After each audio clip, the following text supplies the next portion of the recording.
La muerte de mi abuela había sido un golpe devastador, no solo por la pérdida de una figura central en mi vida, sino porque desató una cadena de eventos que expuso la hipocresía y la codicia en mi familia. Yo, Elena, de 30 años, siempre había sido la hermana menor en una dinámica familiar desequilibrada, viviendo en una ciudad bulliciosa de México donde el éxito se medía por el dinero y el estatus. Mi abuela, una mujer resiliente que había sobrevivido a la pobreza y la migración, dejó un legado invaluable, una colección de joyas heredadas, valuadas en $250,000, guardadas en una caja fuerte en su antigua casa en las afueras de Monterrey.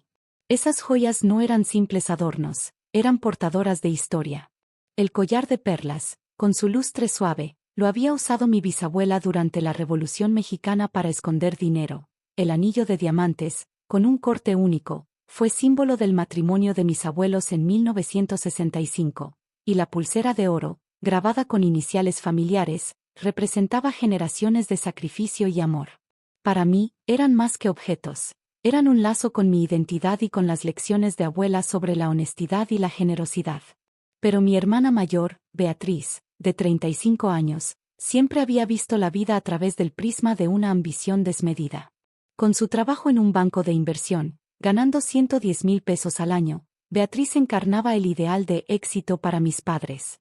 Autos lujosos, viajes frecuentes y una red de contactos envidiable. En contraste, yo era la artista soñadora, con un ingreso modesto de $45,000 como profesora de arte y emprendedora, dedicada a causas que no generaban titulares en las cenas familiares. Nuestros padres, conservadores y pragmáticos, alimentaban esa brecha, favoreciendo a Beatriz por sus logros tangibles. Ella es la que nos da orgullo, Elena, me repetía mi madre, ignorando mis exposiciones o mis proyectos comunitarios. El funeral de abuela, celebrado el 15 de marzo de 2023, fue un día gris y lluvioso en el cementerio de Monterrey. El aire estaba cargado de humedad, y el olor a rosas se mezclaba con el de la tierra mojada y los sollozos ahogados. Me paré junto a la tumba, con un ramo de flores silvestres que ella amaba, recordando nuestros veranos juntas. Abuela me había criado en parte, contándome historias de su juventud en un pueblo rural donde trabajó en el campo para sobrevivir. La vida no se mide por lo que tienes, sino por lo que das, me decía con frecuencia. En 2015, cuando yo tenía 22 años, me llevó al ático de su casa, un espacio polvoriento lleno de recuerdos, y abrió la caja fuerte por primera vez. Estas joyas son para ti, Elena, dijo con voz temblorosa pero firme. No para la que las luzca por vanidad, sino para la que las cuide con el corazón. Me entregó una llave de metal, fría y pesada, junto con un documento notariado que me nombraba heredera principal, con mi nombre grabado en la puerta interior de la caja. Lo guardé en un lugar seguro, y solo compartí el secreto con mi mejor amiga, Laura, una abogada que se convirtió en mi confidente. Beatriz, en cambio, había sido una visitante esporádica en la vida de abuela. En 2018, durante una cena familiar, se jactó de un collar que abuela le había prestado temporalmente. Esto es lo que vale la pena en la vida, no tus dibujitos, Elena. Abuela frunció el ceño, pero no intervino. Su favoritismo hacia mí era un secreto guardado. Desde pequeñas, Beatriz y yo éramos polos opuestos. En la escuela, ella ganaba trofeos en debates, mientras yo ayudaba a mis compañeros con sus proyectos artísticos, sin reconocimiento. Mis padres la elogiaban abiertamente. En 2012, cuando ingresó con beca completa a una universidad prestigiosa, organizaron una fiesta. Cuando yo fui aceptada en una escuela de arte, solo obtuve un "eso está bien". El arte es bonito, pero no es un futuro estable, me decía mi padre. La traición comenzó tras el funeral. Beatriz, decidida a quedarse con las joyas, contactó a un abogado para impugnar el testamento. Las joyas me corresponden por ser la mayor, dijo en una llamada familiar el 20 de marzo. Mis padres, sentados en su sala con aroma a café y galletas, no la cuestionaron. Eres la responsable, Beatriz, afirmó mi madre, mientras yo me mordía la lengua. Esa misma semana, Beatriz fue sola a la casa de abuela y forzó la entrada al ático, alegando que limpiaba el lugar. Cuando le mencioné la caja fuerte en una conversación, su respuesta fue furiosa. Las joyas son mías, tú no las tocas, gritó por teléfono. No tienes ningún derecho, Elena. Abuela te consentía, pero en la realidad, no eres nadie. El dolor me invadió como un torrente amargo. Yo había cuidado a abuela en sus últimos años. La visitaba 3 veces por semana, le cocinaba mole, escuchaba sus historias. En 2022, cuando enfrentó una crisis de salud, pagué 5,000 pesos de mi bolsillo por sus medicamentos y terapias sin contárselo a nadie, mientras Beatriz enviaba flores costosas pero raras veces la visitaba. Eres como una hija para mí, me dijo abuela en su lecho de muerte, con sus manos temblorosas en las mías. Pero Beatriz ignoraba todo eso. Enfocada en su imagen respondí con una calma que ocultaba una tormenta interna.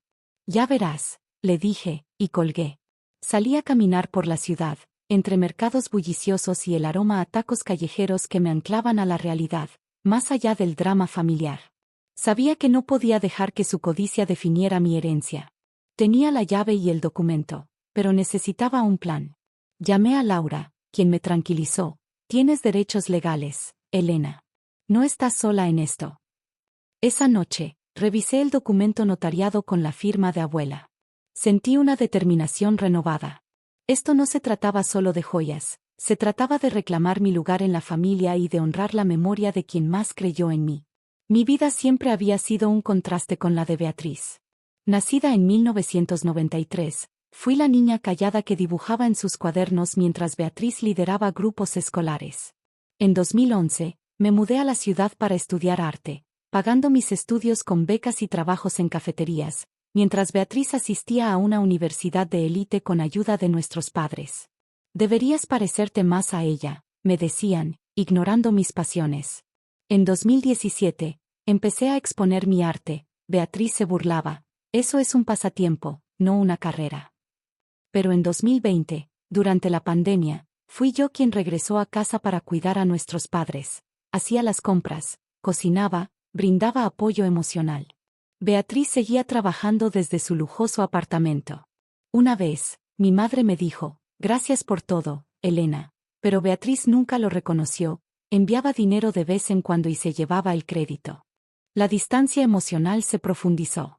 En 2021, cuando abuela enfermó, yo coordiné su cuidado médico, pagué 3,000 pesos más de mis ahorros. Beatriz apareció una sola vez, con un ramo de rosas, y se fue pronto, quejándose de su agenda. Eres la columna de esta familia, Elena, me dijo abuela en una de sus últimas conversaciones. Esa frase me dio fuerza. En febrero de 2023, poco antes de su muerte, me recordó, no dejes que te quiten lo que es tuyo. Después de la confrontación con Beatriz, regresé a mi apartamento, un lugar acogedor lleno de mis pinturas y recuerdos de abuela. Llamé a Laura, quien me instó, documenta todo. Prepara tu caso, pero hazlo con elegancia. Pasé horas revisando fotos y videos de mis momentos con abuela. No me rendiré, me prometí. La semilla de mi plan ya estaba sembrada. Y en los meses siguientes, crecería en silencio, lista para florecer en un momento de verdad. En los meses posteriores a la confrontación de marzo de 2023, me sumergí en una etapa de preparación meticulosa, convirtiendo mi resentimiento en una venganza ética y calculada. Lo que mi familia no sabía era que no solo tenía la llave de la caja fuerte, sino también un dossier completo de pruebas que legitimaban mi derecho. El documento notariado de 2015 era el pilar central, pero lo reforcé con grabaciones de voz de mi abuela, testigos presenciales y un informe de tasación detallado.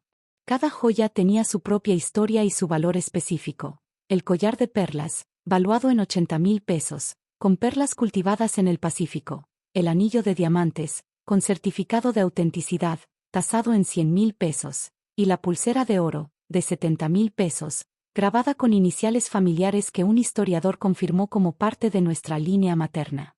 Mi primer paso fue construir una red de apoyo sólida. Laura, mi amiga abogada, se convirtió en mi principal aliada. Juntas revisamos el testamento y diseñamos un plan legal estratégico. Podemos evitar un juicio si revelas la verdad en el momento adecuado, me aconsejó durante una reunión en su oficina el 5 de abril, rodeadas del aroma a café y papeles recién impresos. Reuní más evidencia, correos electrónicos de Beatriz intentando manipular a familiares, como uno del 18 de marzo en el que pedía a un tío que apoyara su reclamo. Mi primo Carlos, que estuvo presente en 2015 cuando abuela me entregó la llave, firmó una declaración jurada detallando la escena. Abuela fue clara al elegir a Elena por su bondad y compromiso. En mayo, contraté a un investigador privado por 3,000 pesos, quien descubrió que Beatriz había contactado a un tasador para subastar las joyas antes de tiempo, violando directamente el testamento. Mientras tanto, reforcé mi estabilidad emocional para soportar la tensión. En junio, organicé una exposición de arte en una galería local, donde vendí obras por un total de 15,000 pesos. Eso no solo me proporcionó fondos, sino también confianza. Usé parte del dinero para restaurar las joyas, trabajando con un joyero especializado que confirmó mi nombre grabado en varias piezas y me entregó fotografías forenses como prueba.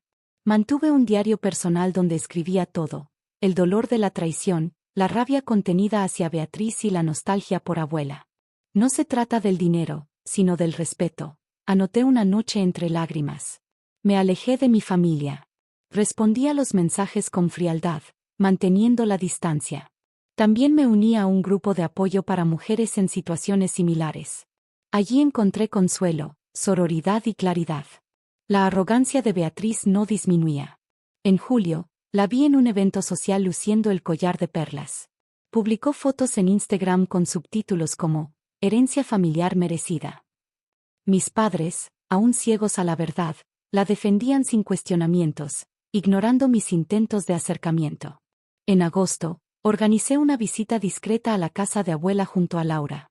Documentamos el estado de la caja fuerte y grabamos videos. El aire estaba impregnado de recuerdos. Al tocar la puerta metálica, sentí una conexión profunda. Esto es más que joyas, Laura. Es mi legado, le susurré. Elegí la reunión familiar del aniversario en septiembre de 2023 como el escenario para la revelación. Era un evento anual que abuela había iniciado para celebrar la unión familiar y su vida. Preparé una presentación multimedia con fechas, fotos, testimonios y un video de abuela explicando su decisión. En los días previos, practiqué mi discurso una y otra vez, enfocándome en mantener la calma y la dignidad. El 15 de septiembre llegó. El otoño teñía las hojas de rojo y el aire olía a comida casera. Durante la cena, Beatriz alardeó, copa en mano: "Estas joyas son mi herencia, y las disfrutaré por siempre". Me puse de pie con serenidad. "No es tan simple como piensas", respondí. Encendí el proyector. Las pruebas hablaron por sí solas: el documento notariado, las grabaciones de voz, las declaraciones juradas, las fotos forenses. "Estas joyas me pertenecen por derecho, y tengo pruebas", declaré, mi voz firme. Cuando abrí la caja y todos vieron mi nombre grabado, Beatriz enmudeció. Su rostro palideció, sus manos temblaron. Nadie dijo una palabra. Las consecuencias no tardaron. Beatriz recibió una orden judicial para devolver todas las joyas, con multas acumuladas de 10,000 pesos por intento de apropiación indebida. Su reputación social quedó por los suelos. Mis padres, avergonzados, comenzaron a reflexionar sobre años de favoritismo. Semanas después, me ofrecieron una disculpa sincera por primera vez en la vida. Doné parte de las joyas a un museo cultural, como símbolo de cierre y liberación. El resto, lo guardé como legado, no solo material, sino emocional. En ese proceso, descubrí que el verdadero tesoro era mi autoestima, mi capacidad de actuar con integridad y la red de relaciones auténticas que había construido. Mientras Beatriz enfrentaba el aislamiento y el juicio social, yo continué creando arte, ayudando a otras mujeres y honrando a mi abuela de la única forma que sabía: viviendo con propósito. Esta historia me enseñó que la justicia no siempre es destructiva. A veces, es exactamente lo que necesitamos para sanar.